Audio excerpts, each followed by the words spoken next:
ఉదయకాలపు దేవుని ప్రత్యక్షత.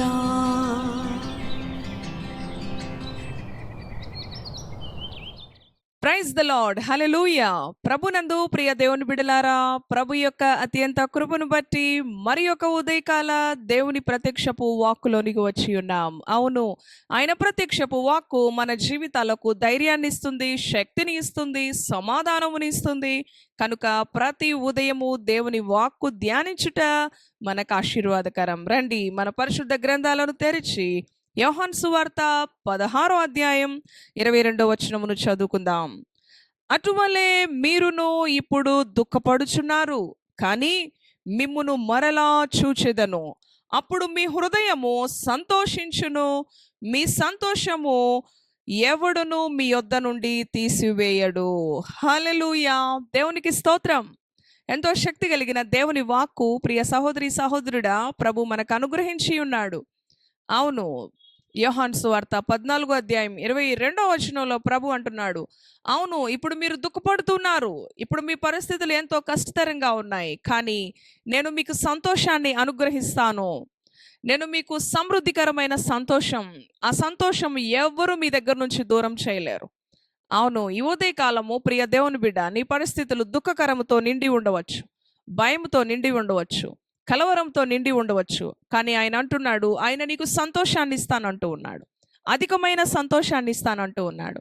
ఆ సంతోషము ఎవరు నీ యొద్ద నుంచి తొలగించలేరు అని వాగ్దానం ఇస్తూ ఉన్నాడు.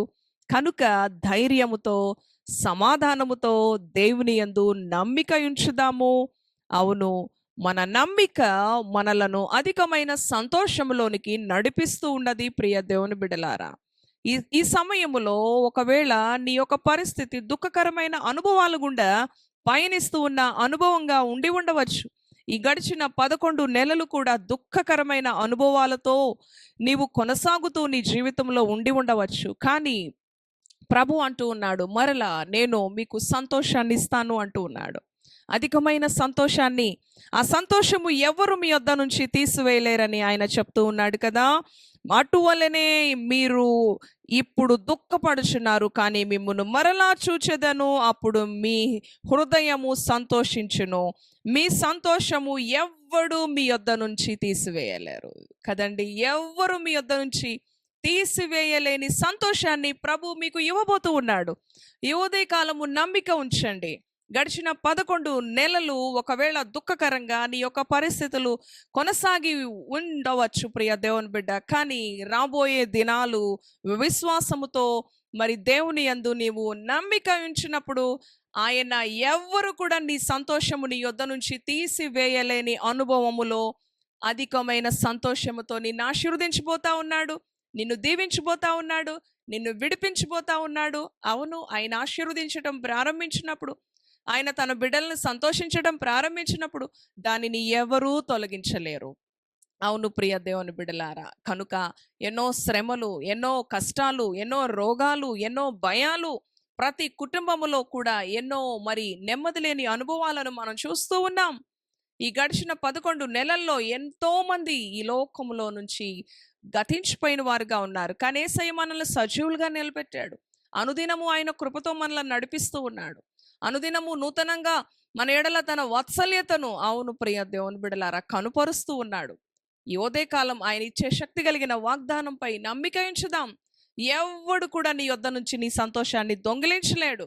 దేవుని యందు నిరీక్షణ ఉంచు, దేవుని యందు నమ్మిక ఉంచు. నువ్వు చేయవలసినది అది ఒక్కటే, నిరాశకు విచారానికి చోటివ్వక, అవును కలవరానికి భయానికి చోటివ్వక, దేవుని యందు విశ్వాసం ఉంచి నీ ప్రాణంతో చెప్పు, దేవుని యందు నమ్మిక ఉంచు నా ప్రాణమా, నీవు నాలో ఎలా కృంగి ఉన్నావు అని దావీదు భక్తుడు చెప్పిన రీతిగా కృంగిపోయిన నీ ప్రాణానికి చెప్పు, దుఃఖపడుతున్న నీ ప్రాణానికి చెప్పు, దుఃఖపడుతున్న నీ కుటుంబ బిడలకి చెప్పు.